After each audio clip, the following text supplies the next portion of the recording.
വിമ്മി നിന്നു.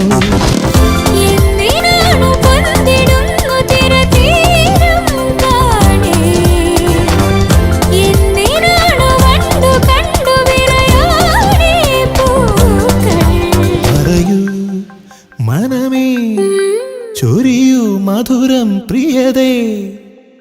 എന്റെ ഹൃദയതാളം മുറുകിയോ,